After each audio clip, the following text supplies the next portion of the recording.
So this is Land Use Conversation Part 2, and Monica, go for it. Thank you.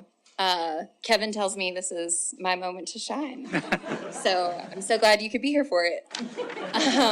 This is, believe it or not, our first conversation being continued. So the idea was that we would have this land use series where we would cover a variety of topics and kind of go through an exercise where we put ourselves in the shoes of the developer to really see, like, you know, what the process, how process heavy things are, and, you know, from start to finish, everything that someone has to go through when they're entitling their property. So the purpose, just as a recap, is just to provide dedicated time to specifically talk about land use processes, and to provide information on types of land use applications that you see, and also to provide us with an opportunity to listen to concerns that you may have, or questions that you may have, and to learn from one another. Because there is so much information to get through, it's really important that we stick to, you know, the topic and the regulation at hand. If you remember when we went through annexation and zoning, I wrote down, I've got all of your questions in here. I will do the same tonight. If there are questions that are too far from the regulations and really what we're trying to accomplish. So it's my hope that we get all the way through subdivision. So also just a reminder that land use is all of these things. And so it's okay that you're not an expert. And I don't believe that any of this that we share with you tonight will get you to completely wrap your arms around it. It's okay. I'm still learning. We're all still learning. So that's all right, I guess is the point. So, and lastly, just as we focus on really establishing a baseline for the regulatory environment that we have here, just to point out that there's value in consistency, and there's a reason why every application that you see comes before you in a certain way. And specifically, you know, that all of the staff reports are consistent with the ones that you see before. Our process has been intentional about that. So anyhow, let's move into subdivision, because I'm sure there will be lots of good information shared. So as I said, we are basically going through the process of giving you a baseline of what's required of a developer. So to remind you, you've already gone through the annexation process, you've already gone through the zoning process, and you've gotten those approvals from council. Now you're in the shoes of the developer where they actually want to subdivide the land and create lots. So like almost all of our land use applications, it starts with a pre-application meeting, and that's where a landowner has usually secured a surveyor or a professional engineer at this point in time. They submit an application for a pre-application meeting. It has concept information, and identifies some basic information about location, general information about the development, and we get together and convene all of the city departments. That is an application process that is actually paid for by the landowner, and they typically are about a half an hour is what we need to get through all of the information. But it's an opportunity to sit down with all city departments at the same time and air out or identify any sort of red flags, field any sort of questions from the developer. We also ask questions of the developer as far as what their intentions are, or if something's not clear to us. And then we finalize those with just sending them off into what are your next steps. So these are really valuable. We have to have these within 6 months of your submittal. Or if you totally revamp your development, you need to have another one too. But it's a really great first step to make sure that there's no confusion about process. So that's gonna be the first thing that we're gonna accomplish. The next thing that's gonna happen is that developer and their engineer is gonna go back, and they are going to take into account every requirement of section 23-400. So this kind of goes to the earlier question from Councilmember Neese about, well, what if we don't like it? Well, if you don't like it, sure, you don't have to like it. But It is so long, so long. It's a big but, and I apologize, but so long as the way that the lots, blocks, streets, everything meets the standards that are identified in section 23-400, just not liking it doesn't fly. You would have to say, I see in section 23-400 under section whatever, streets, that it doesn't allow for a cul-de-sac. And they're proposing a cul-de-sac. How did we miss that? We want to make sure that we put a condition in there to prohibit that cul-de-sac, and the final plat needs to reflect that. That's how you would go about it. Subdivision is so rooted in those regulations. So sometimes, you know, at the pre-application stage, we'll say, hey, you know, would you think about doing it this way? Or could you consider connecting here? Or would you like to do this?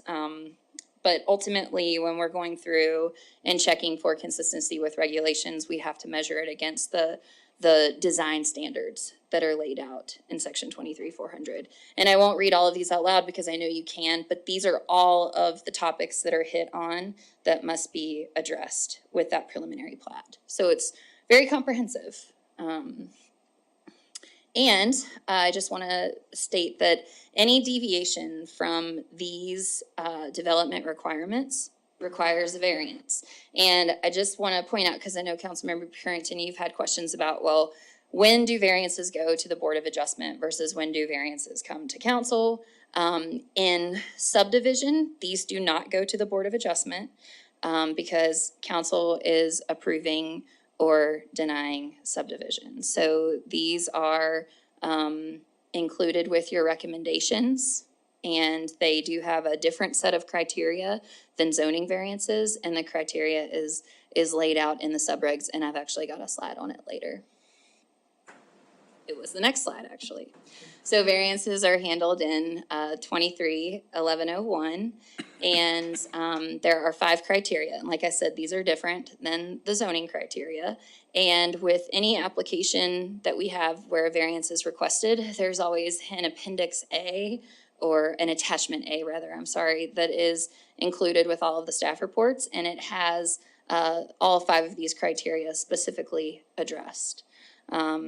And further, if a variance is granted by the approval, then the SIA then reflects that that variance is part of the development once it's filed with final plat.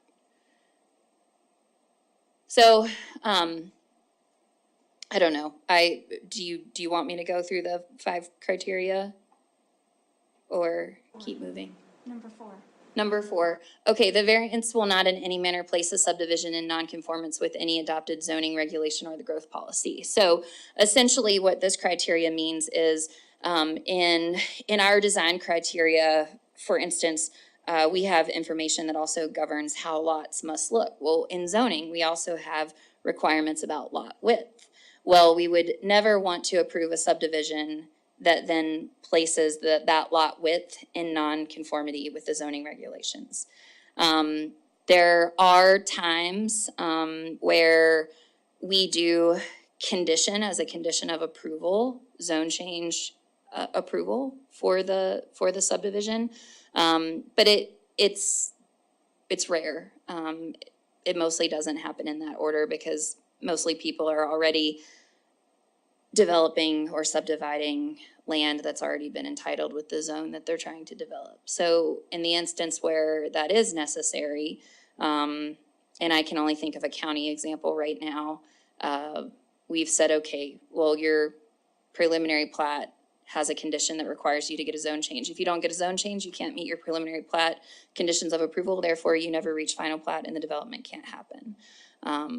So that's how that works. But the idea is that we just don't want to do anything to approve a variance that then creates a conflict with any other area of city code.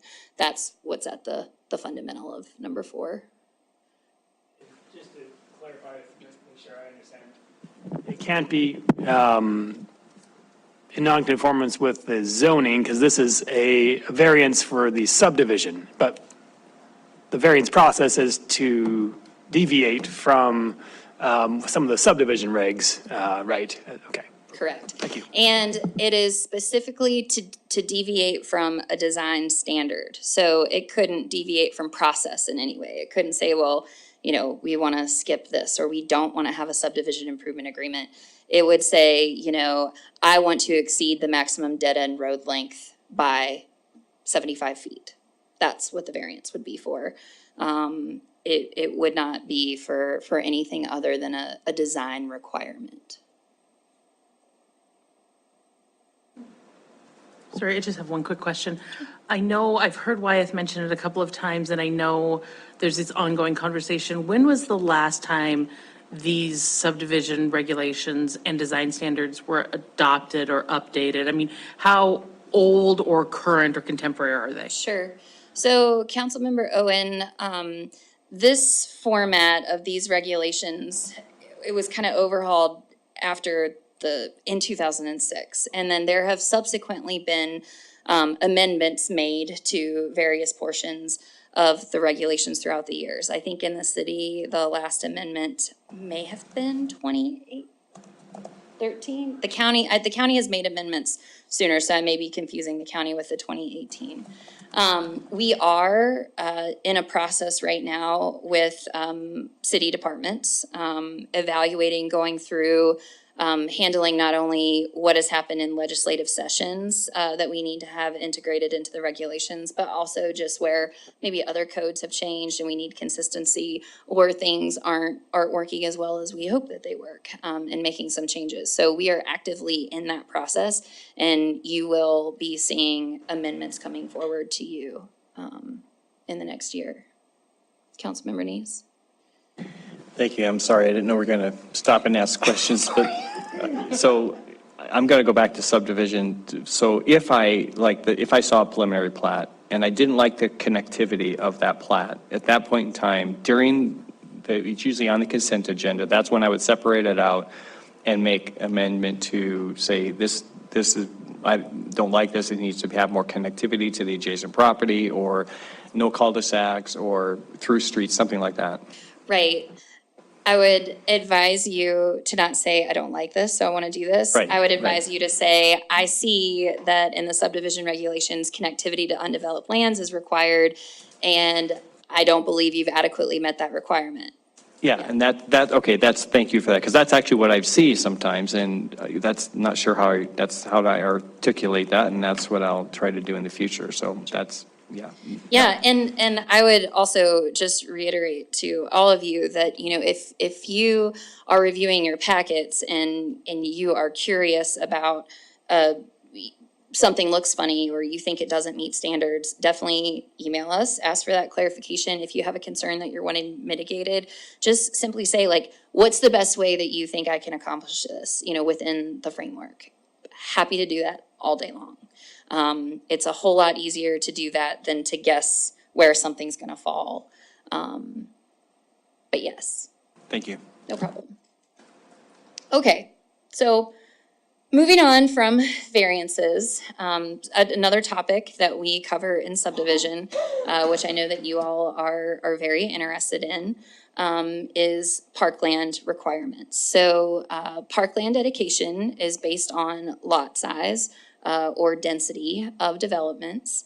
And it does provide for provisions for how trails are used for parkland. It has language that also talks about when stormwater facilities can either be part of or how to make those amenities to be included as parkland versus if they're not, then they can't count towards parkland. There are also provisions that talk about how cash in lieu of is actually determined, and tools and mechanisms to determine those numbers. So those aren't just arbitrary numbers that we feel comfortable with. They're actually based on third-party assessments through either a market analysis or raw land appraisal, or similar sales within that development within a year. So and then it also talks about how specifically that money must be used. Before I turn it over to Mark, our parks planner, I did just want to see if I could recall off the top of my head what those percentages for parkland are. Anything below a half acre, if your lots are a half acre size or less, it's 11% that you're required to give. If you're between a half acre and an acre, it's 7.5%. If you're between 1 acre and 3%, it's 5%. And if you're above that, up to 5 acres, it's 2.5%. And anything above 5, no requirement. I'm pretty sure I got that right. Perfect. And so just so that you have an idea for just context of size and percentage. So with that being said, Mark is going to provide a few more details specific to parkland development. So Monica, before you, this cash in lieu, we don't decide that. That's done at your level. It's in the staff says, oh, we'll take cash instead of land. Who makes that final decision then? Sure. Yeah, I think Mark is actually planning on covering that topic.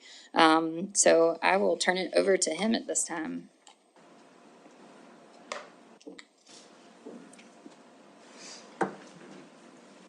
Thank you, Monica. Mayor and Council.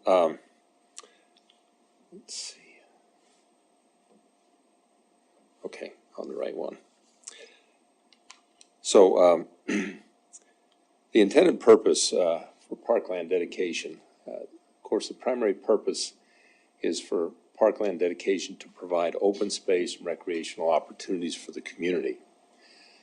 Parkland dedication isn't intended to be used for non-park functions that occupy the land, impose easements, and limit the land use for parks and recreation purposes. This dedication requirement is to help us to have open space and recreational opportunities. So stormwater functions, including retention and detention basins, overland stormwater channels and corridors, structures for collecting and metering stormwater are typically not approved in the parkland.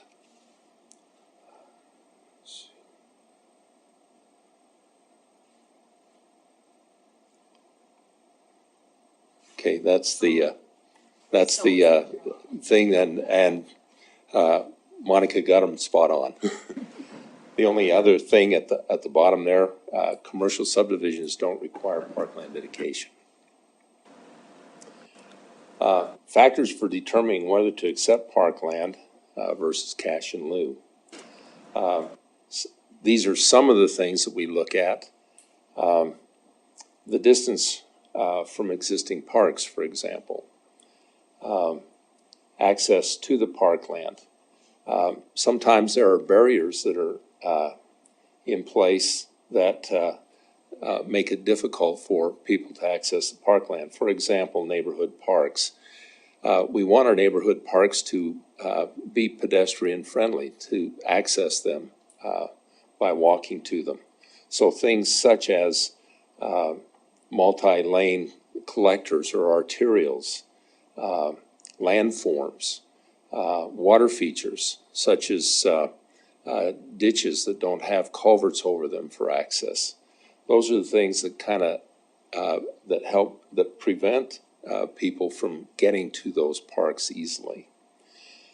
Community parks, while we want to have pedestrian access to them, and pedestrian parks serve sort of a larger function than the neighborhood park, we also want to consider vehicle access, like from arterials and collectors, so that people can access these parks fairly easily. Another thing that we consider is the proximity to the floodplain and what the function of that community park plays. Development density, typically the higher the density, the more need for park space. And where possible, we want to aggregate parkland. That increases the park space, gives us opportunity for more amenities. It lowers the PMD cost, that's the Park Maintenance District cost per resident, and it also increases maintenance efficiency for us.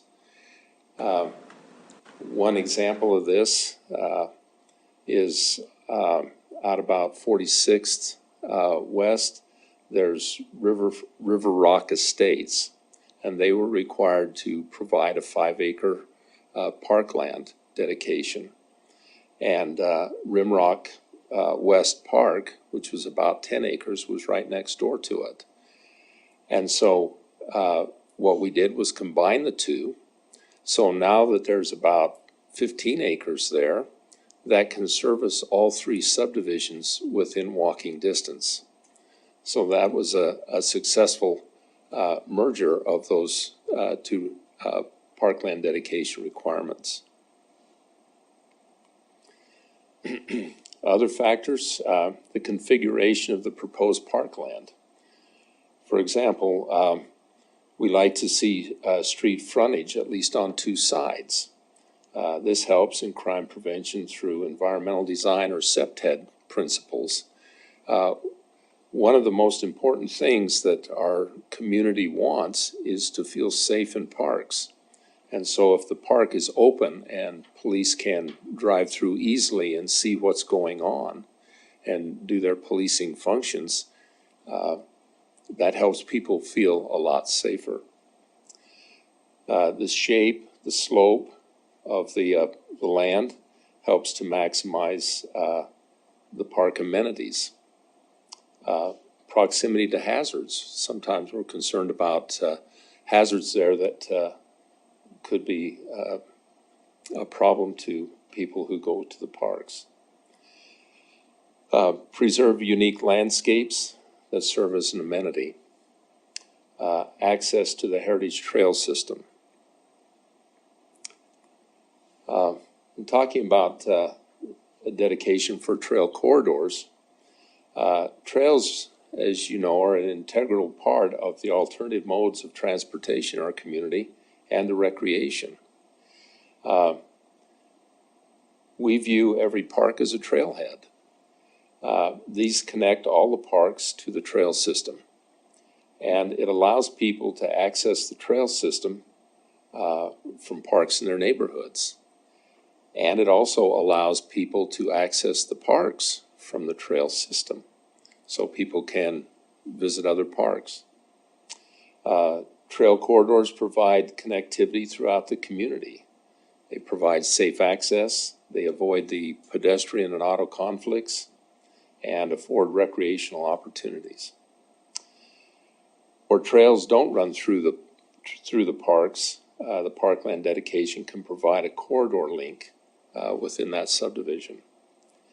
And sometimes right-of-ways can also provide those links.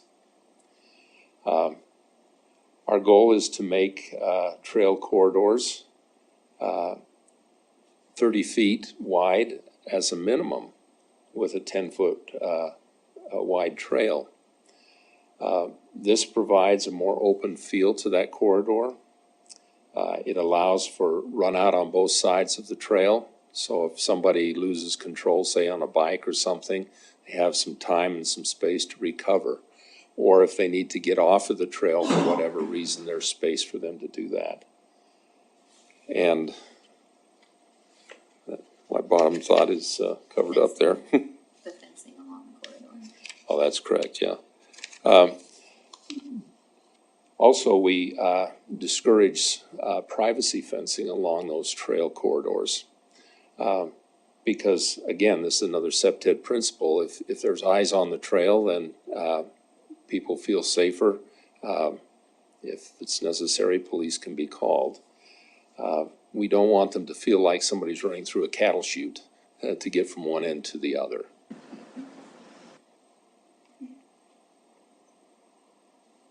Okay, and that's it. So any questions of Mark? Let's start down at this end and, okay, Councilman Ed? Yeah, just in terms of the cash in lieu, is that, I mean, we have subdivisions now that aren't near any developed parks on the west end, for instance, and so we just approved in the consent agenda one today that has a cash in lieu. Is that money saved in some account somewhere, or is that just kind of go into the system and maybe used for other parks for now, but at some point, later point, the we trust that it'll be used for the say Cottonwood Park or something like that. Can you tell us more about cash in lieu? Thank you.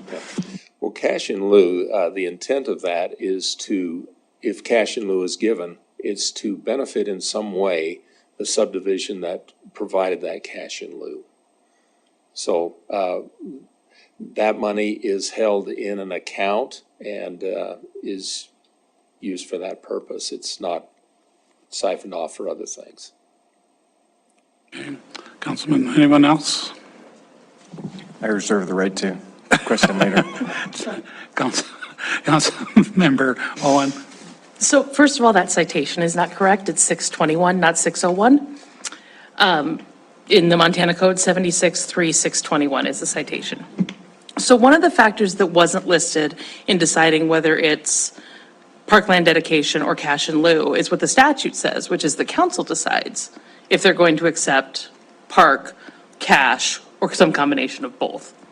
So one issue that I would like to understand, and this will probably, Monica or Gina, require some research, is that subsection 2 of the statute, under the park dedication requirement, says that pursuant to its growth policy, a municipality can deviate from the statutory requirements of parkland based on the subdivision amount of land. My question that I'd like to understand is if council has the authority on a project-by-project basis to decide, yes, parkland here, no cash in lieu there, which subsection 4 says that we do, and subsection 2 says we could establish policy in the growth policy to modify the parkland dedication requirements. Could we, or any other municipality, establish in its growth policy a preference as a matter of policy? So could we say for this 5-year growth policy period, we're only taking cash in lieu? We're land rich and we only want cash. Or as a matter of policy, cash rich, land poor. So we only want land dedication. We will reject all cash in lieu offers. And if we can do that, can we do it by portion of the city? In this portion of town, lots of parks, no cash. If you're developing here, we're only going to take cash. But over here, we don't have any parkland, so we're only going to take parkland. You may not have answers to this off the top of your head, and that's fine. But I would like to understand at some point kind of how council's authority under that growth policy to deviate from the statutory requirements would play out in reality. Thank you. Councilman Joy? So I had a question, Mark, about Shiloh and King, a little bit west of that. We have some giant apartment houses with several hundred people per unit. And when I drive through, I see the kids playing in the street because there's no park. Okay, why did we not have a park with thousands of people in one area, I guess would be my question. Well, as I recall, we advocated for a land, for parkland. It's been a while on those subdivisions. I'm thinking that they maybe dedicated some private parkland. I would have to review that subdivision, but there was not any, or a little, if at all, land available there for open space. We advocate for having parkland in those situations because that's the situation that comes out is no place to play but in the street, and that can be dangerous. Okay, so that question goes back then to Monica. Why would you bring something before the council that doesn't have something like that, knowing that there's going to be hundreds of, if not thousands of people living in these big, giant buildings and kids need to play? Sure.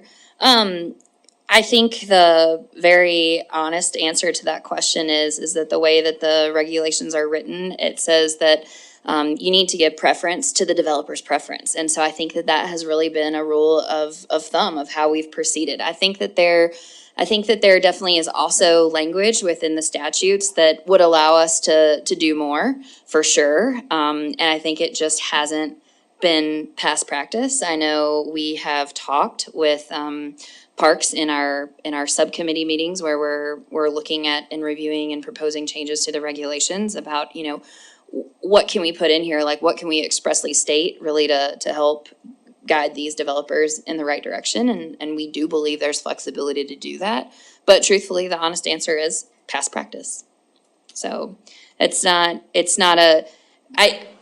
I mean, I can tell by the look on your face that you're not happy with that answer, but I can't sugarcoat it any differently, because truly, if you go back and if you look at all of the developments, they'll come in and they'll say, well, we want to propose either cash in lieu, or we want to propose parkland. And I've witnessed firsthand in pre-application meetings where parks will say, you know, we're really not interested in this. You know, this would not be a good public park. And the way that the developers move around that is to say, well, we'll just make it private park. And that land, because it is still being set aside as open space, counts towards their dedication requirement. So we do believe that is an area that needs improvement, and it is on the list of things that you will see improvement for. So I'm, you know, sorry to be brutally honest, but I also think that that's the point of this type of session. So. Okay, next. Go right ahead. Thank you. So, so I appreciate that. And most of those apartment buildings that are out there, do they fall in the less than a half acre? Councilmember Purinton, they don't. When it talks about density and that density requirement, it's specifically as it relates to condominium development. So when you do a condominium development and you're doing unit ownership, every single one of those condos is reviewed as a lot. So, you know, if you're gonna have a 200 unit development, we're gonna review that as 200 lots. And we would base that on that 11%. But because apartment complexes are not unit ownership and are not falling under that provision for condominium development, it's one giant lot. And that's how that's reviewed. And ultimately, it becomes the zoning that dictates the density there. Thankfully, we at least have some small step in the right direction with the P&D tool that at least requires 2% open space. That 2% doesn't sound like a lot, but it's a far cry from the zero before. So yeah, there are many nuances and ways that you can develop a project that either put you into a requirement or take you out of a requirement. So another question, please. So in regard to the cash in lieu, when that is set aside, is that in an interest-bearing account? Because it's just completely devaluing itself by just sitting there. I'm not able to answer that question. Oh, thank you. So, Councilmember Purinton, I believe it is, because some of them sit there for years, but, I mean, it's losing value based on what we get for some of our interest rates, if that answers your question. I think it does, but it just doesn't make sense that we ask for cash in lieu if we're not going to do anything with the money. Right. As well as asking for parkland if we're not going to do anything with the parkland. So to me, those are major issues on both sides of it. Thank you. Anyone else? Okay, let's do one more. Councilman Neese. Thanks. Monica, thanks for being, letting us know about that. I agree. I think we need to do something about it. So if you got some ideas of what we can change in the ordinance, let us know, because I think there's times that, you know, we need to develop the city in a good way for the community. And when the developers do something like that, it's not in the best interest of the city. I guess the question I have is, sometimes when we see the developments, we see it's cash in lieu or it's these park dedications. And if we have the choice, why aren't we presented both options to say, well, this is the cash in lieu option, this is the amount of money that's going to be set aside and what the plan would be for it, or this is the park option? Is that something that we'll never see? It's decided in the meetings before they get to us?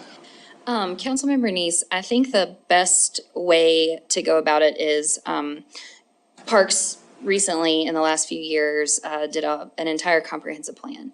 And in that comprehensive plan, there were a lot of recommendations about what parkland needed to look like, what suitable acreage was, and lots of guidance about how to improve really the quality of land that we're getting, so that it can be programmable space and usable space for the neighborhoods.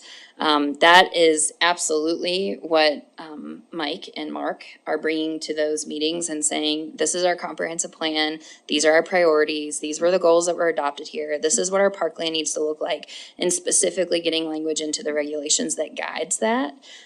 Because if those standards are identified in a way, just like we've identified what our roads need to look like, what our sidewalks need to look like, then we're gonna get that. Right now, it's so wide open that it's really hard to make the case that you can't have it both ways, or that you can't give a combination, or that, okay, sure, you made it private. So I think really the way to influence it is at the policy level with the regulation amendment changes, making sure that the language that we incorporate and suggest handles those specific items, so that it's not just, well, thanks, Mike and Mark, for your comments at the pre-app where you said you didn't like this land, so we'll just give you cash, and that's our preference. So it's more of you'll see it more at a policy level. But I think the decision will be made based on measuring if it meets the regulations as it moves through the process. Okay, so just a quick follow-up. So so will these policies be coming to us? Will we need to formulate council committees to help guide this or discuss this? I mean, really, because what I don't want to see is, a year or 2 years from now, we say we're relying on past practices. Because we know there's some issues and we'd like to, I think the council would probably like to see some changes done. And so what would be the step to do that? Sure. So Councilmember Neese, right now, I think we've had about 4 or 5 internal meetings with city departments to really start laying out, going through, marking up the draft. Like any set of regulations, it's really important to have stakeholder involvement, because if we just come to you and we say, well, this is what staff thinks, and we didn't field it to the development community or to other stakeholders that are, regular users, we're just asking for trouble at this level at council when it gets here. So based on the extent of the changes, we'll design a stakeholder process around that. I do think based on our draft, our conversation, our comments now, some of the most extensive changes will be around Parkland. So I would expect that there would be public opportunity, stakeholders specific to just to focus on parks, and then other parts of those regulations that can be covered that are not quite as broad and not quite as far reaching and not quite so different, could maybe have a little lesser of a public involvement part, but absolutely, that's a necessary part. Okay, with not holding to timeline, how soon do you think we'll be able to start seeing stuff like that? Gosh, I would really like to say that based on the fact that we've had 4 or 5 meetings, we've got good solid ideas across a majority of the departments of where we want to see changes. And our next step is actually drafting language, which then we can put out and field for comments. I'd like to have that part wrapped up by the end of the year, and then that would put it to adoption, hopefully to you guys, February, March. I would imagine that it is completely appropriate to do a work session on those regulatory changes, because it would be very hard to cover all of that at a public hearing during a regular meeting. Thank you. Thank you, Monica. Where are we at in this conversation right now? How much more do you have left? Where are you at? I have quite a bit left. Okay, so why don't we get on with it? If that's you telling me to go, I will go. So that brings us to, now that we've had these preliminary conversations about what are design standards, what are requirements, what regulations do you have to meet, now it comes time for the actual application. I have always told people that I feel like 85% of the work happens at preliminary plat approval, and the last 15% happens with final plat. And that's true for a developer's wallet too. I mean, they're spending and they're paying their engineer a majority for preliminary plat. So in addition to the actual plat itself, the layout, this is where we see our draft SIA and draft waiver. It's where, if required, there would be an environmental assessment. I will talk a little bit more about the environmental assessment later. It's also where we get our traffic studies. I know traffic studies in particular come up a lot. This is where they happen. And specifically, with these traffic studies, they do identify mitigating measures, which then are taken into account and either become requirements of the development or are integrated into the SIA. But that's a very important step. There's also preliminary water and sanitation information that's required. The regulations also require that we get our eyes on draft CC&Rs. That might sound a little odd because we don't enforce them. However, and this is more so something that happens in the county, we do get the opportunity to review and comment on them because occasionally there may be something, like for instance, private parkland. It's of our interest to know how they're gonna maintain that private parkland. And we wanna see what the maintenance provisions are that they're providing in their draft articles of incorporation for the HOA and the draft CC&Rs. And if we see that those aren't included or there's no language about how something like that would be maintained, then you would see a condition that would require that those documents be updated to reflect their proposal of how they would maintain those things. And then lastly, we may also see a master plan at this point in time. We don't see a lot of master plans. We used to see more master plans, like High Sierra, for instance, is a master plan development. I think part of the reason why we don't see master plans like we used to is because the statutes actually changed with phasings and filings, that it really doesn't hold a lot of value to a developer to master plan the whole thing. You're better off to just do individual filings, because with phasings now, you have subsequent public hearings, you have the opportunity to be subject to additional conditions of approval. It kind of opens up more exposure for the developer. And so I think that has really deterred them from doing master planning, which is really, not advantageous to us. But nevertheless, those are the components of a preliminary plat application. Covenants and restrictions. Sorry about that. So let's talk a little bit about each of these items. So SIAs, you guys are getting quite a bit of experience with these just because amendments are coming forward, but it's a binding agreement that really lays out the requirements of the developer as it relates to the public improvements. It covers every single SIA is going to cover the following things that are provided in the bulleted list there. And these, we can definitely handle. We have a standard condition of approval that says minor changes and modifications can be made to the SIA between preliminary plat and final plat. We can also add conditions. Sometimes we don't think something's been clarified well enough, or there's more information that we would like to see. So sometimes you'll see staff recommended conditions that say under section 3, transportation, section A, it needs to include language that describes X, Y, or Z. So we really rely on this to outline those requirements and ensure that those design requirements from back in 23-400 are being met. Any questions about SIAs?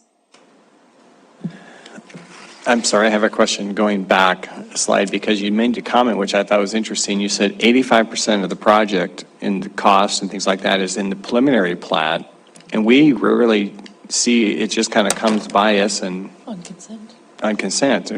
It seems to me that if we want to help develop the city in the way that we as council have kind of thought about it, Danny, I know you've talked about it, connectivity through streets, things like that, that we would have more time spent on the preliminary plat rather than, and so that we can make sure that that's being done the way we want to see the growth policy carried out and things like that. Mm-hmm. Is there any reason or any way that we can be more involved in seeing something in that stage of it? Because if you, by the time it gets to the final plat, like you said, it's already designed, now we're talking major changes. Mm-hmm. The sooner we get involved, I think the easier on the developer as well. Mm-hmm. So, Councilmember Neese, I think,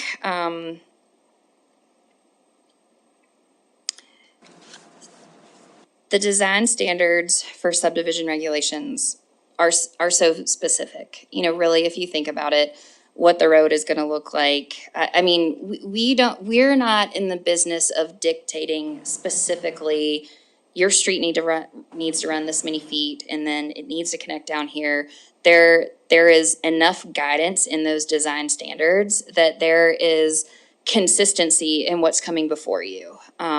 So there's not really a lot of opportunity to influence and say, I like this idea. I wanna see this, because what's coming before you is meeting that design criteria. So I'm gonna go back to my earlier answer about like how to get better parkland.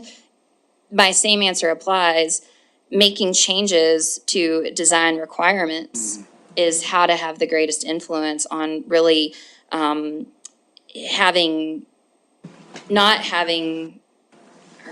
seeing things that you don't like as much, is making sure that we have those design requirements integrated. Okay, that's very helpful, because then, for instance, if I think connectivity is not doing well, I should look at our policy that talks about connectivity and see how we can update that. Correct. Thank you. Councilmember Gulick? Yes, thank you. In terms of the traffic accessibility study, are there certain standards for that? Is it, does it account for different types? There's different types of development that are located adjacent to certain things or not adjacent to things are going to have, in general, probably different traffic loading, increase or reduce vehicular traffic. Can strategies to increase the walkability or bikeability of a development be counted towards reducing, for instance, vehicular traffic counts? So Councilmember Gulick, there were a few questions wrapped up in that. In 3 slides, Debbie's gonna come up and talk about traffic studies, which is good. So hopefully she noted all of those. So I'll just let that lay for now. Anything else specific to subdivision improvement agreements? We'll briefly run through the waiver of right to protest. You guys are very familiar with this. I only just wanted to point out that, this is different because it does have that 20-year expiration on it, and provided you with a citation there as well. So environmental assessment and probable impact study. This is not something that we see in the city. It's in the regulations, but within the regulations, there's also how, if you meet a certain set of criteria, you do not have to prepare these. And the idea is that if you are in an area that is governed by a growth policy that is zoned, because ultimately zoning is identifying what are appropriate uses in an area. And it's also where there is a long-range public works management program. And what that means is there a CIP that governs that area that's saying this is where capital improvements are going, this is where water and sewer is, this is where water and sewer can be?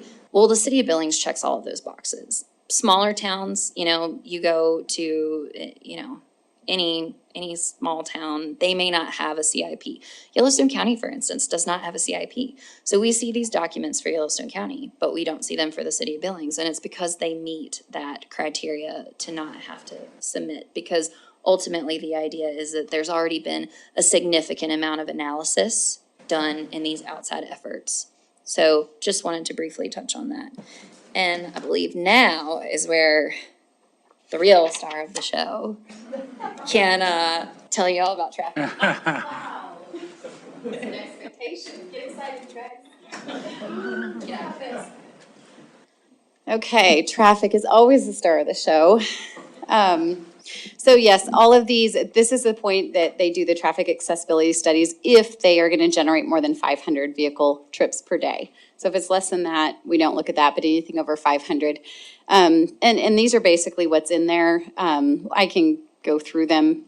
Generally, I guess I'll just kind of talk a little bit about anything special here, but they're looking at the number of trips. They also look at the multimodal activity. How can they access that subdivision? Not just vehicular, but also bikes, pedestrians as well. Locations of the approaches is always a big deal. Like Shiloh, for instance, has access management, so we don't let everybody have a driveway every, 100 feet on Shiloh, but on a local road, then they can have them per our curb cut ordinance. So the type of street is what they look at, how many approaches, how can they circulate within their development so that we can see how that's going to affect the adjacent street. Traffic control devices, so do they need a signal? Do they need a roundabout? Are they going to need a stop sign? Do they need part of those? Do they actually trigger it? And like I said, pedestrians and bikes were part of that initial part there. Turning movement, so a lot of what warrants a signal, for instance, is if you have conflict. So if you have a lot of people coming out and making a left turn versus people coming out and making a right turn. So where it is, in the traffic network, and then how it impacts existing intersections. On this next one, you can see we take that traffic accessibility study and we kind of make the decisions about what we're going to require those subdivisions to do. So do they have to be a part of a signal or a roundabout? Do they have off-site improvements like a turn lane or their sidewalk, part of a path system, any of those sort of things, street widening? So the traffic study is really what tells us what they have to do to mitigate for any kind of impact that they're going to have on our system. You can see in the bottom, well, it's a little bit, you can kind of see in the bottom, there's 3 different ways they can make some of those mitigations. They can do the improvements. So if we say you need a turn lane to make it safe to enter your subdivision, they need to put in the turn lane. If they're going to account for maybe 10% of a signal, then they usually give us that 10% in cash so that when we do the work, we have that money. Also, there's an SID. You guys may remember that on Falcon Ridge. It's been maybe 4 years ago at this time. You're laughing because you remember this, don't you? So on Falcon Ridge, we had a requirement for a turn lane once a certain amount of the subdivision was constructed. And so we did an SID that was on everyone in Falcon Ridge at that time. So there are different mechanisms we can use to put these in place. We had one come up recently. Councilmember Joy asked a question. There's a new subdivision going in that's going to access, possibly there's a cut-through route. These studies, we look for things like that. Are you creating a cut-through route through another neighborhood? If so, maybe you have to do speed humps through there, or maybe you have to do some kind of traffic calming. So this TAS is really what defines all of that, and that's what we use to put those criteria on those subdivisions. And then, okay, should we ask questions about traffic before I go to water and sewer? Okay, well, let's start this direction. Tom? Just real quick, this is the first time I've heard that mentioned that if the development is going in that might create traffic through another existing subdivision, they might have to put in speed humps or bumps or other traffic calming. Right.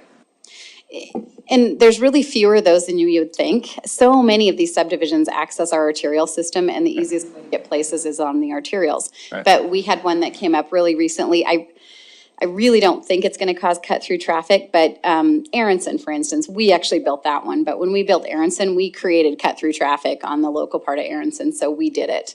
Lake Hills was another one years ago that had to put in some speed humps because they created some cut-through. So we look at that. It's hard to know sometimes where people are going to cut through, but if we can tell it's going to happen, yeah, we can put those requirements on them.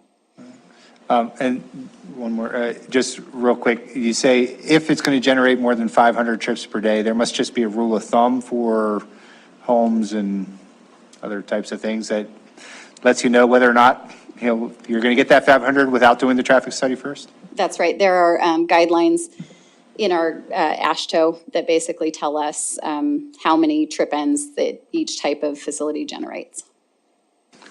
Councilmember Purington. So Debbie, on a lot of these subdivisions, speed is a big issue. And I know in my subdivision, everyone wants at least 2 or 3 speed bumps per street, and it just isn't going to happen. So it was my understanding too that with Copper Ridge, that they made the windy roads as a street calming effect. Plus, I guess they had the land to do that. But it seems like also that the streets aren't as wide out there either. So are there mitigation means of trying to do the street calming for speed whenever you're looking at some of these subdivisions? So we have had some, first we need a developer that really is interested in creating something, you know, that has that feel about it. And one that you can see is Josephine, Annafeld. Both of them are built with really narrow streets. Some very intentional design features. Another one of those, I think it's Daybreak, off of Grand on the west end. You can see there's there's bulb outs at every corner. And that really slows down traffic. It costs more money to do those. So, you know, those aren't a standard that we require, but you can see there's a lot of subdivisions that actually put that in, and I think it's a beneficial, you know, when people drive through there, it feels nice, and it probably is a pretty good selling point, I would think, for the neighborhood. We don't require those.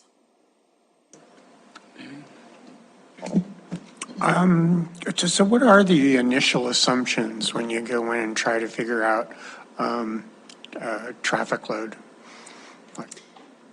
So we have a traffic model of the system, and we've put it together over the course of several years, and it basically has that background data about, you know, what the current traffic volumes are going into an intersection or that kind of thing. And so we give that data most of the time to the developer, or they actually will go through and they'll gather that information. So they have to go out and do traffic counts. We test it kind of against our model to see how it runs, but oftentimes they'll actually have to go out, and most of the time they go and actually collect a lot of that. So 3-bedroom, 2-bath into suburban house is going to generate 10 trips a day? So yes, those are the guidelines that we use to tell us how many trip-ins each type of, so if it's a mixed use, it'll tell us how much you use for, say, the commercial space on the bottom and then the apartments and that sort of thing. So those guides give us those numbers. We do allow people to prove otherwise, more for sites than subdivisions. But for instance, if we have a site come in and they have 5 other ones, you know, Burger King, for instance, I'll just say, they're very good about showing exactly what they're going to have. So we will allow people to use other data. Otherwise, we'll use our reference guides. Yep. Thank you, Deputy Mayor and Council. I really don't have a question, I have a comment. Ward 3 is the fastest growing ward in the city. So there are subdivisions, but my real concern is with crosswalks, and this isn't the time to ask that. But thank you for the information you're giving us. Thank you. Anyone else? Councilman? Are these traffic accessibility studies available to the public, or just the findings as we see them in the SID? You can get the actual TAS, or you can see the findings. Are Either they on one. the website, or do you have to call and request? You'd have to call and request it. Yep, it's just part of the documents that are submitted. I don't think they're on. Next. Thank you. Hey, Debbie, we always hear about the traffic studies when we're looking at stuff, everyone complains about the traffic when we're looking at zoning and annexing and stuff like that. It seems to me that often we see the traffic study numbers up there. So you mentioned that you already have all these numbers. Is there a reason why we can't always have a preliminary numbers? And I think you mentioned you referenced a guide of 10 traffic. So is there a reason why we can't get the traffic numbers and kind of have that earlier on than that? And then, like you say, later on you make certain requirements, but then if that number changes or increases, then those developments have to come in. So most of the time when we are talking about questions about traffic numbers and we don't have it, it's during zoning. Usually at subdivision, we have all that information. We don't have it at zoning. Is that kind of what okay, so if you're asking during a preliminary, we should have that information. You should, okay. And so we would be able to make decisions based upon traffic study. We wouldn't have to actually traffic study, but we would have a lot of traffic information. Is that right or not? Yeah, at subdivision, yes, we have the information. Okay, all right. Anyone else? Okay. You get to move on. How's that? Okay. Not your turn yet. Water and sewer. This is pretty straightforward. Obviously, if they're in the city, we provide them water and sewer. We'll look at where we have the ability to serve, what it would take to extend, what they need to actually serve their community with fire and potable water. And so they do show all that on the preliminary information, and then that's where we approve that. So water and sewer are pretty straightforward. So let me ask a question. I went to a subdivision that had no storm sewers, and that's probably an old subdivision. So do we build subdivisions without storm sewers today in the city limits? No, we have a storm drain management manual, and it defines everything that has to be done. A subdivision actually has to look at what the 100-year event would do, like where would it fail, that kind of thing. But it actually has to collect, I think it's the 10-year storm has to be collected and detained. Okay. So you're not going to forget about my email, right? With the pictures of the water going up into the yards? Remember that one? If you've sent me an email, I'm sure I have it. I just don't want you to forget about I it. won't forget about it. Okay. What's that? Okay. I took a couple days off, so my email is, Okay. So we'll Really, start really down deep. here. Next. Councilman Owen, Councilmember Owen? Or Joy? Thank you, Deputy Mayor and Council. He's already getting up, he's learning how the mayor does this late at night, and the names all just blur. You don't know. You're doing an excellent job, Deputy Mayor Boyette. I have a sort of interesting question. I'm not sure it's actually this, but if a subdivision dedicated land for a park, and that park is really functioning as wetlands, and wetlands are protected areas. Is there any way that Public Works and the Parks Department work together so if something was really functioning as a wetlands, that would be something where Public Works and the Parks Department see a common goal in terms of preserving something? It can be used as a park, but it's still a wetlands. So that's just kind of off the top of my head, but thank you for trying. sure.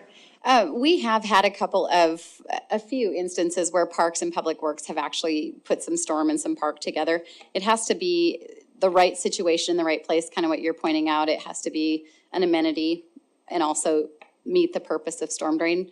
But we have done a couple of those before. Anyone else? Councilman Neese? Thank you. Debbie, don't take this as I want to eliminate curbs in all the city, because I know curbs are important and needed, but we have had some places where people put strip curbing in there.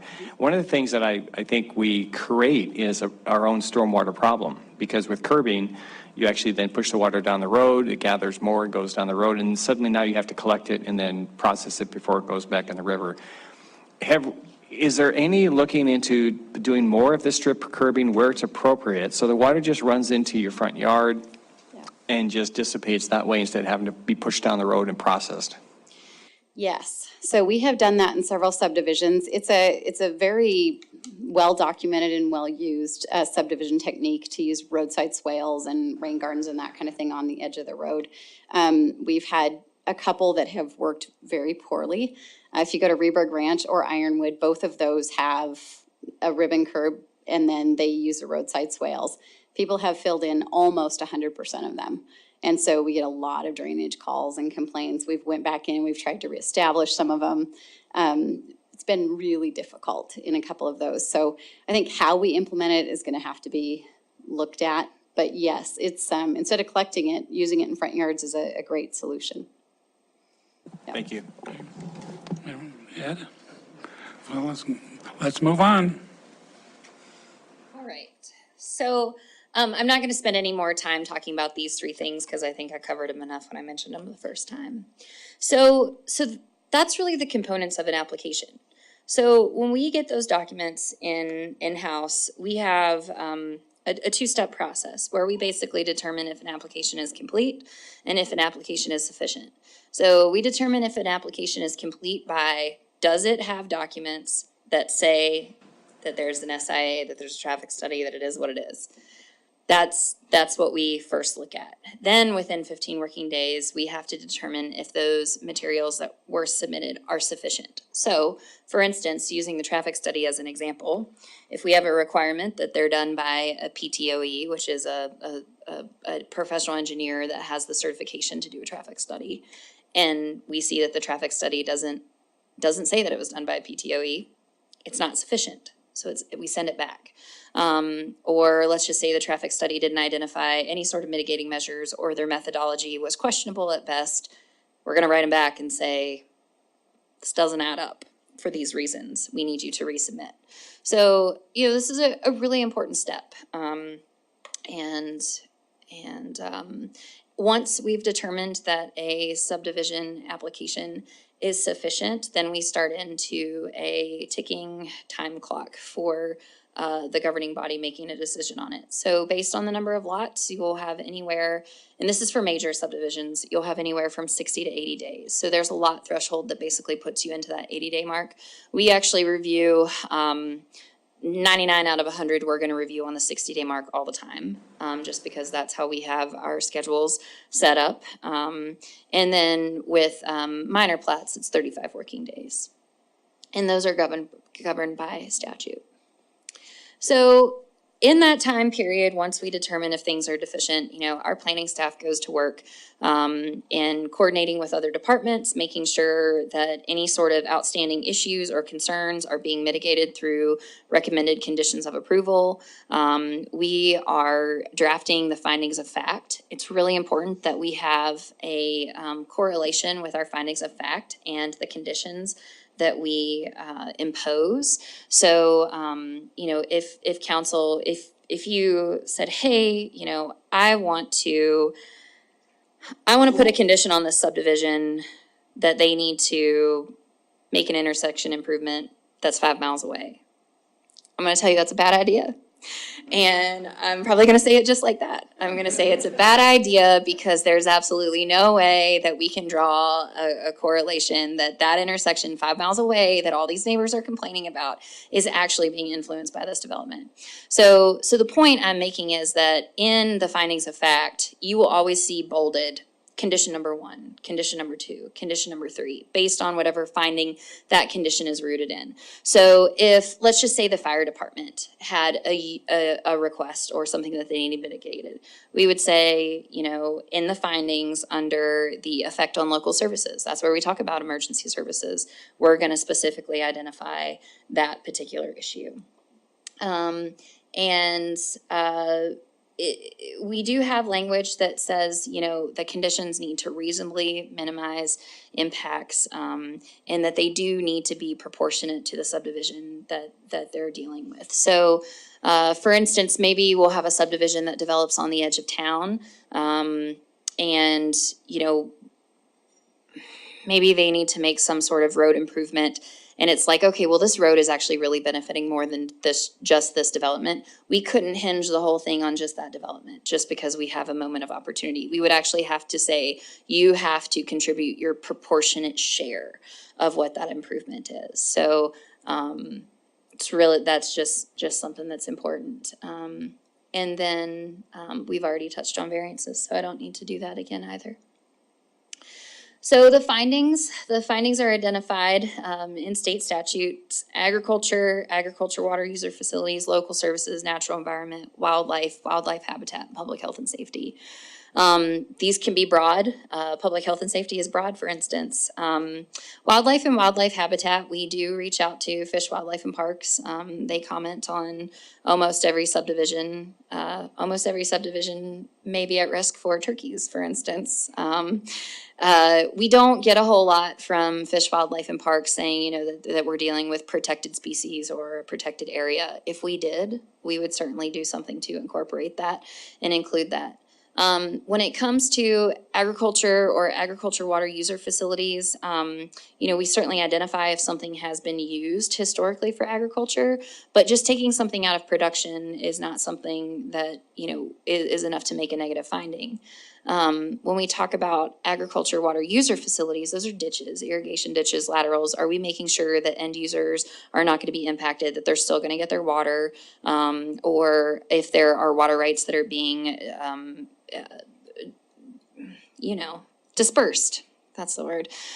Dispersed in the development, we're taking those things into consideration. So for instance, if somebody said, we're going to move a ditch and we don't care if it flows water downstream to farmers, we would say, no way, that's not an option. Local services are what we're talking about is our public utilities, our public services. And that's everything from emergency services to even private utility providers. It's that broad.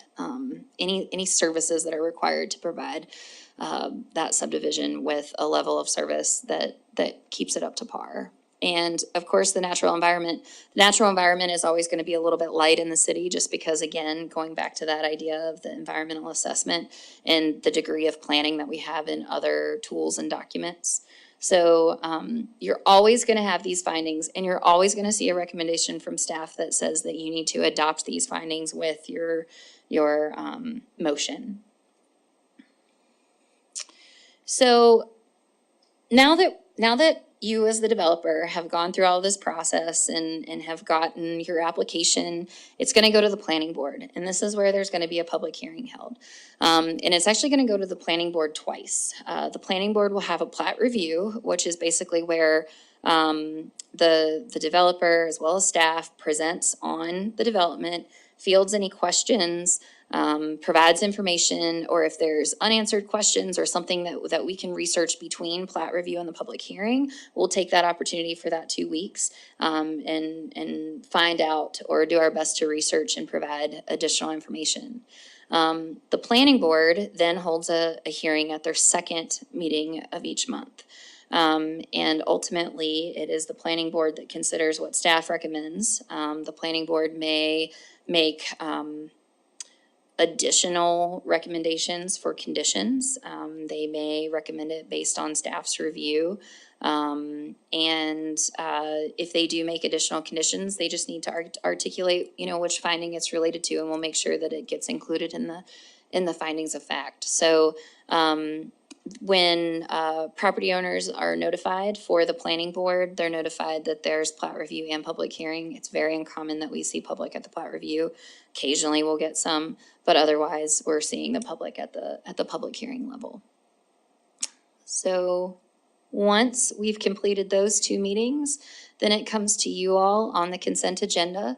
You are able, like any item on the consent agenda, to pull it off, to modify it if you see fit, to ask questions. And ultimately, if you provide conditional approval, which you're never going to see a subdivision that's just recommended approval. There's always something, always. We've got a couple standard conditions. And so anyhow, the public does have the ability to speak, even though you're not holding a public hearing. So they are also aware from the planning board, as well as their notices of when the item is coming to the city council. And yeah, that's you're familiar with this part of it. And so we will assume that in our land use exercise that you've granted conditional approval.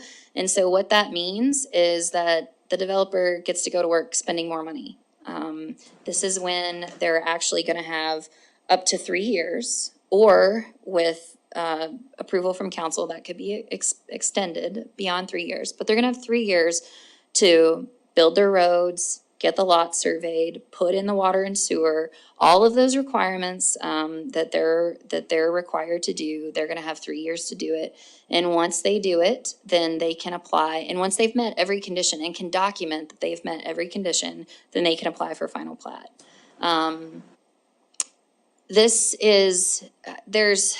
There are ways that you can apply for final plat and get final plat approval without completing the construction of every improvement.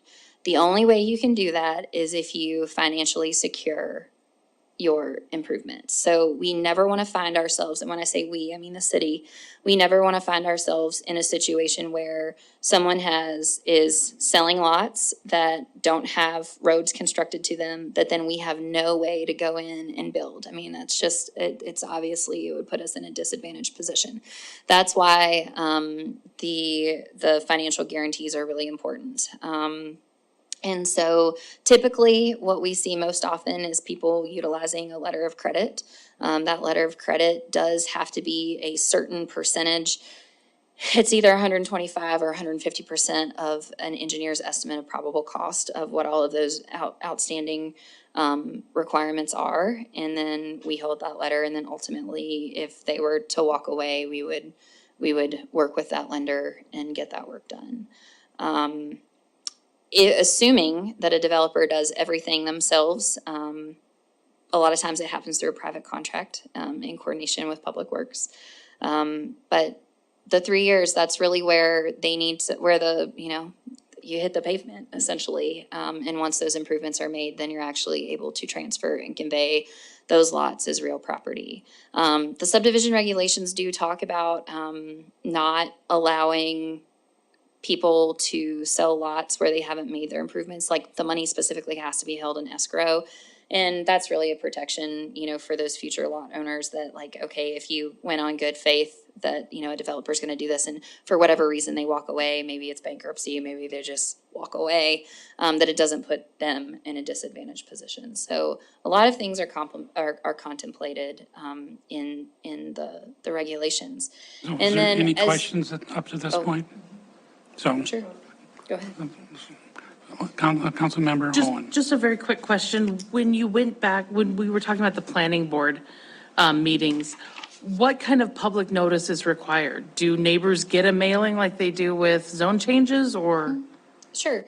Yeah. So there is a surrounding property owner notice requirement. So it does not mirror zoning.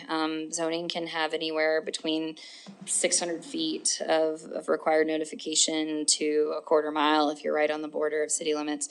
In subdivision, it is the adjacent property owners. Okay. That is how narrow that is in comparison to some of our other types. Okay, thank you. Councilman Purington. So back in the finding of facts, you had the ag water uses. And now going further out into the county with some of our annexations, there seems to be more issues with the ag water and people that, I don't know if we're creating islands out there, because there are some people that still use the ditches for their irrigation. And so I guess my concern is, how does the city regulate that?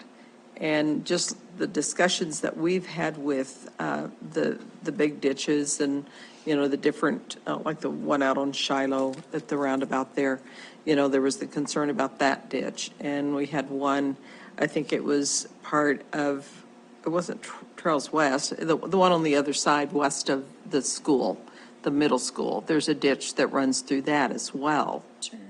So how do you figure all of that out? Sure. So Councilmember Purington, we do have a process where we engage the ditch companies that have ditch facilities that run through development. They are provided when we're seeking that multi-departmental input, and when we get an application or when we have a concept, we're providing that information to the ditch companies so that they have an opportunity, one, to know that it's coming, and two, to provide comment if they need.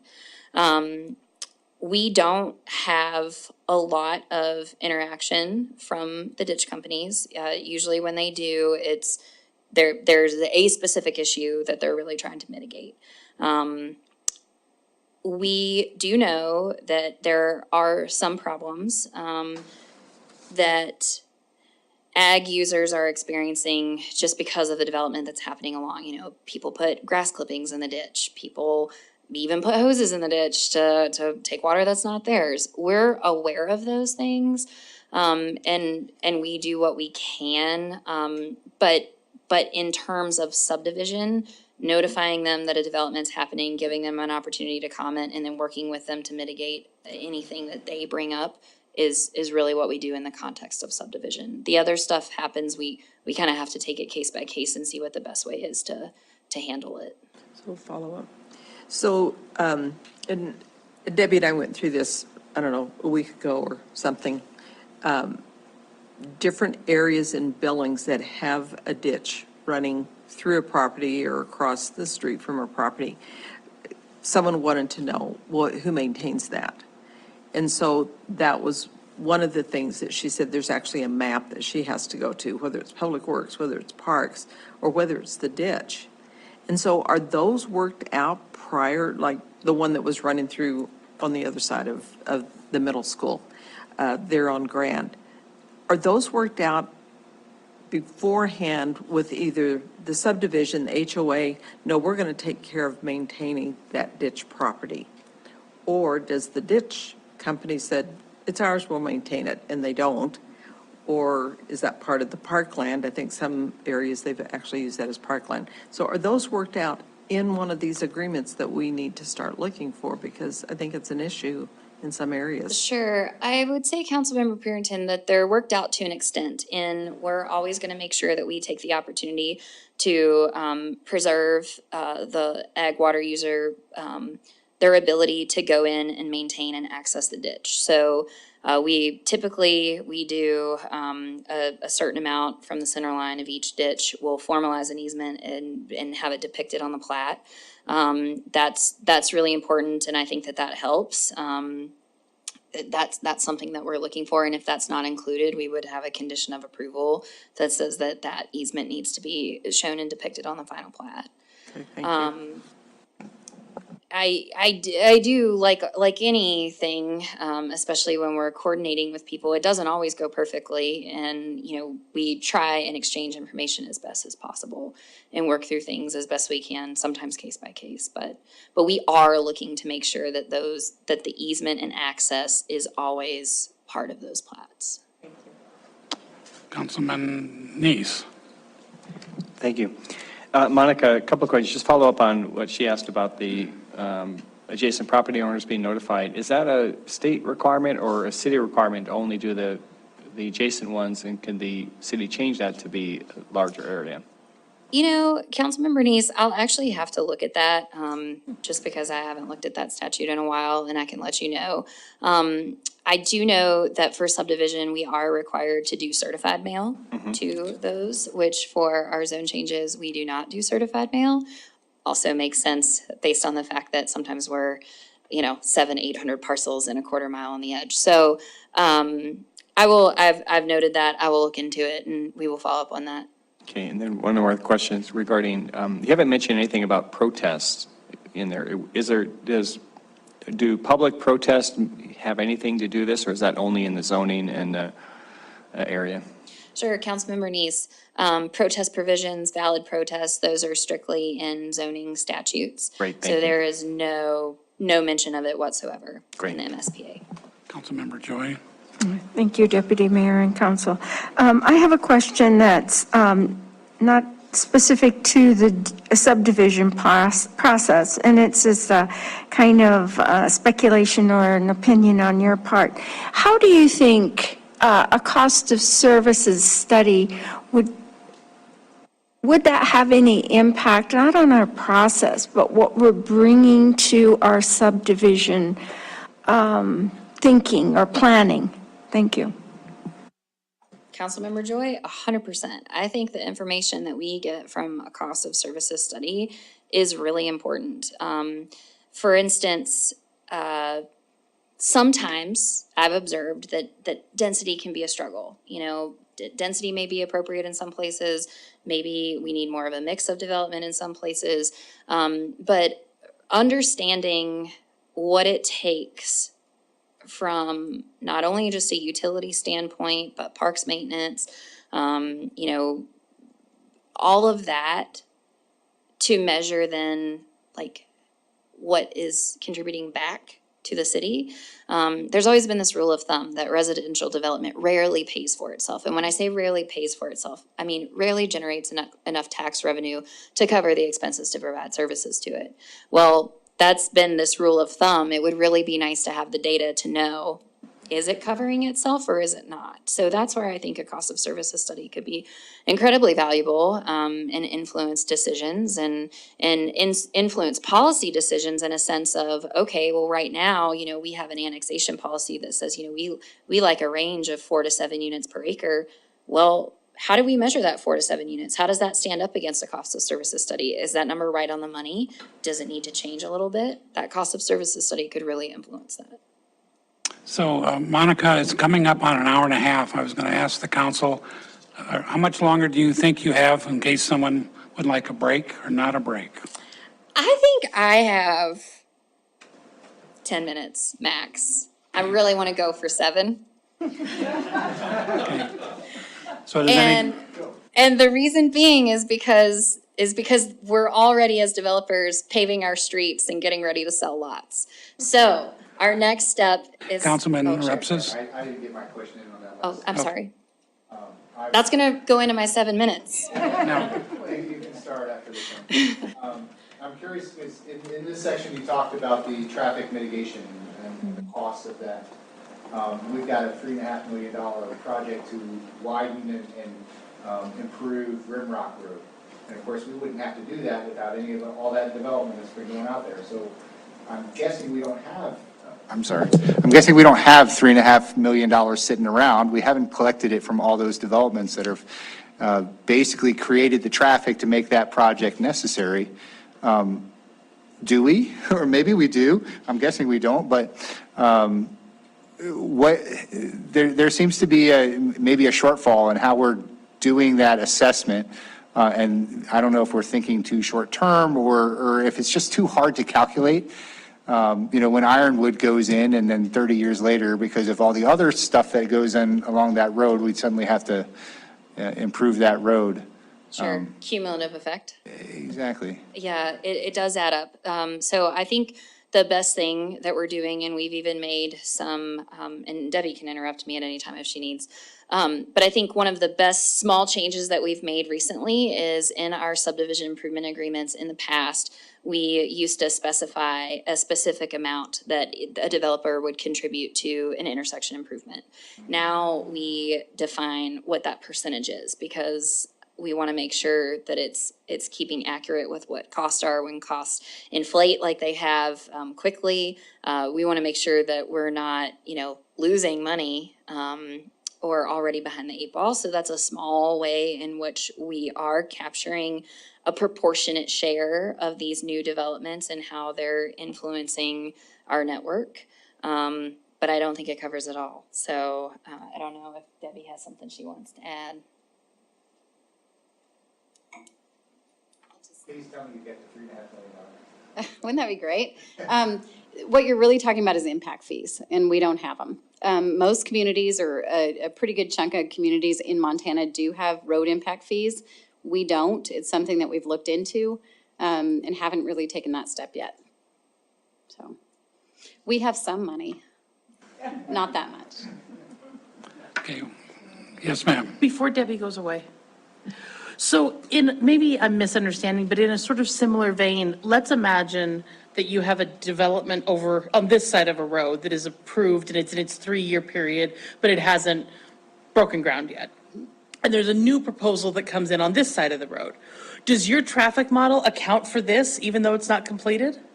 So how much does our modeling keep up with the cumulative effects of development? So because we have consistent staff that's working on these and have been there for, everybody's been there for 20 years, they catch things like that and they can look at, well, you've got to go from this last point where the other one was approved. So we do take those into account if they're substantial, and we know they're coming. But it sounds like that's just because you have good staff. It's not actually part of the system or the process to put something in until it's completed. Is that right? That's right. I mean, you really can't model something until it comes up, but we do put it, when we get preliminary approval, we actually put it in our GIS system. And then when it gets fully approved, then we put the as-built in and we change the, how it's in there. But, so we kind of have a record that it's coming, but not necessarily the data. Okay, you got your 7 minutes, young lady. Okay, great. So final plat, something you guys have a lot of experience with. And like I said, it's where, it's that last push across the finish line. It's it's a very simple process in the sense that an applicant will submit what's called a check print. It's just a paper or a draft version of all of the final documents. It gets routed to all of the city departments for review. And if there's something that is either missing or, that they need to correct or whatever, we'll mark that up, we'll redline it, we'll send it all back in one package. They'll make all the changes and then it comes back to us. The final plat is really narrow in the sense that if the conditions of approval have been met, you have to approve it. So it is a very small part of the whole review. You don't get a second bite at the apple. You can't say, darn, we missed a condition of approval. Can I take this opportunity now? You absolutely do not get that. And that's in state statute that you don't get that second bite at the apple. Moving on, can you build yet? You finally got final plat approval. Well, you still have to apply for a building permit. And so just kind of quickly, just to get you to where you're finally actually, building your home, what you're gonna do is you're gonna submit either your plans, you submit those electronically. Those are also reviewed by multiple departments, including planning. So, we're looking for setbacks, lot coverage, transparency requirements for certain districts that require it, landscaping. We're looking for all of those things. And in addition, fire's reviewing. Some facilities require sprinklers or other sort of panic hardware things. It's also going to go for addressing. It's again going to have that multi-level review component. Oftentimes corrections are required the first go round by some department, not always planning, but some department is usually always going to have some set of corrections. And then you'll resubmit and ultimately you can start building your house and you can sell lots. So in summary, really, if you think back to where we first started in April with annexation, when we said, okay, we're going to take a piece of property and move it through, when can you build a house? A lot has happened. And there's really been multiple opportunities for council to be involved. There's multiple opportunities for recommending boards to be involved, multiple opportunities for public hearing, for public participation, a lot of opportunity for staff review and staff coordination. So I think that's a positive. Really, how many opportunities there are to see something, because I think sometimes it can feel like, oh, well, when am I going to see this again? There really are opportunities. Decisions are cumulative. We're going to design subdivision lots based on the zoning or things like that. So we're looking and we're keeping a record of council's prior actions, and so is the development community for that matter. They're saying, I got this nod of approval. Why on earth, if this meets the regulations, would you hold me up now? Those are real conversations. And also, really, our land use processes, they're time consuming, and they're not always able to happen concurrently. We try our best, and we do our best a lot to do that, to help the developers with the review time, while also still making sure that we provide opportunity for public review and comment. But it can be a time-consuming process. So that is finished, and I had time to spare. Questions, anyone? Okay, well, let's start over here. I just had one that didn't get answered early in the presentation. So when you talk about the multi-departmental review kind of throughout this process, who are the people from the department? Is it department heads or is it sort of designated people? And how are they trained so that they understand kind of all the things that are outside of maybe their subject matter scope? Sure. Councilmember Owen, so as far as departments, we have representation from Public Works, Planning, Fire, GIS, or addressing, mostly it's Michelle that comes.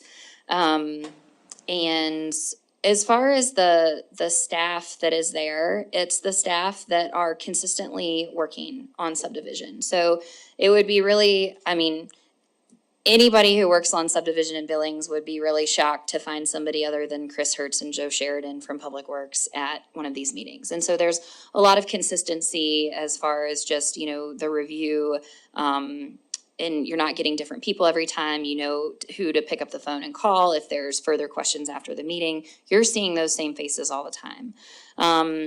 In planning, Dave Green handles 99% of our subdivisions, and he is our subdivision expert. If there is a development that is unique or interesting in a maybe a bad way, I am there to provide support to Dave. And the same thing, departments can recognize those things because they're provided information in advance.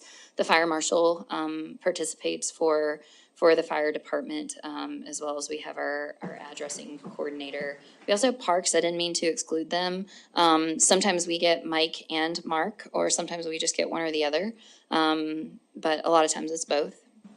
So it really is an expectation that the people who are working with this type of development regularly are who are represented in those meetings. But how are they trained? And how are they trained? I mean, it can vary between department to department. So I guess specifically, I don't know if you're asking me to go through everybody's credentials, but I would say there is a lot of on-the-job training that is in addition to their educational background. We do have land use trainings that the League of Cities and Towns will put on that we make sure that we attend. If they're available, we have several, just in planning, we have several AICP folks who are required to have continuing education credits. So there's a variety of ways in which training occurs. And I know that varies from department to department. Council Member Barrington? Thank you. So I'm going to go back a little bit also. So if, once the council receives the plat information, and Councilmember Neese finds something, and I'm not going to say that he doesn't like, but he has an exception to it. A valid one. So what happens then? I mean, if you're sitting there and you're going, oh, we did miss that, or, that's a good point. Where does that put that? Because we're on the clock ticking right now, and we don't have much time, and we can't come back, time after time. So what happens? Sure, absolutely. Occasionally things get missed, even though we do our absolute best. If there is a condition, I know before I've sent emails that say staff has no aversion to that. Absolutely. Might I recommend that you word it this way? It would be best if it came in an email beforehand, because it does get really hard to wordsmith on the fly in these meetings. And so that would be the preferred way of how to handle it. I would say that we are able to handle some things on the fly. And then ultimately, I know we have the opportunity to extend that working day period so long as the developer gives permission. I think that if it's something truly that is a decision-making factor that is going to be a line in the sand to either conditionally approve or deny, I think you'll find a majority of the time that the developer is going to be amenable to giving extra time if necessary. So ideally, in summary, tell us what your concern is. Give us your ideas. Let us help you filter those ideas and kind of massage that language beforehand. That's the best way to handle it. Because I think that we get a lot of that from the residents around the area or something, that I think it would be under that one, under public safety, public health and welfare or something, that it is broad, but it's also very subjective. And so whether or not we can make the case that it is subjective, I guess okay, so you answered the question. So one other quick question that I have, with our inflationary times right now, are you seeing any of these subdivisions that are not proceeding forward and we're going to have maybe one or two houses built someplace and they haven't, maybe they were already on their their second year, and now they're going into their third year and it isn't looking good. So what happens? Sure. So, I guess to answer the first part of your question, I haven't had any firsthand conversations yet about people saying, man, this is getting really hard. I would say the closest thing that we've experienced to that is the timber saying, look, I need to face some improvements. And so obviously we found a way to help in that situation. As far as what happens if a developer can't make it pencil in that 3-year period or needs extra time, they have to submit a written request to council to extend that 3-year time period. There is some guidance in the regulations specifically on what they need to put in that request and then what council decides. And you can provide multiple extensions. I think the most recent extension we did was probably like I think it was the Bishop Fox subdivision, which is out where the Albertsons near Diamond X is going. That would be an example of when council has been asked to give an extension, so. Councilman Rupsis? Yeah, I want to go back to the parkland dedication and try to tie that into the zoning. So we've seen a couple PNDs come through, and the PNDs have a 2% requirement for P1 designations. But then when we get to the plat, then they'll generally have an 11% because it's inside the city, so it's smaller lots. If we decide during that plat process that we're going to put parkland in the subdivision, do we then have to go back through a zoning change to get that parkland into a P1 lot since it wasn't originally zoned there? How does that work? Yeah, if it is, well, yes and no, is the answer, and I kind of need to think through this. So most of the time, what we're seeing is that people are actually giving more than the 2% because they're anticipating their subsequent process.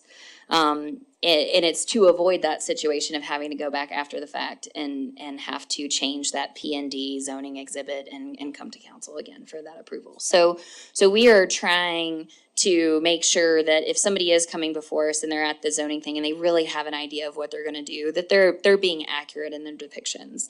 And so far that's been our experience. Otherwise, most of the time people know also at that time if they plan on using cash in lieu. So that's why we haven't seen anything come back yet, because that situation has been avoided. So if I could just follow up on then, do we then have to have those conversations with Mike and Mark that you were saying that we have during the preliminary plat? Are they actually happening during the zoning process? Yeah, I think way back on like slide 5, back in April, when we talked about pre-application meetings for a P&D, Right.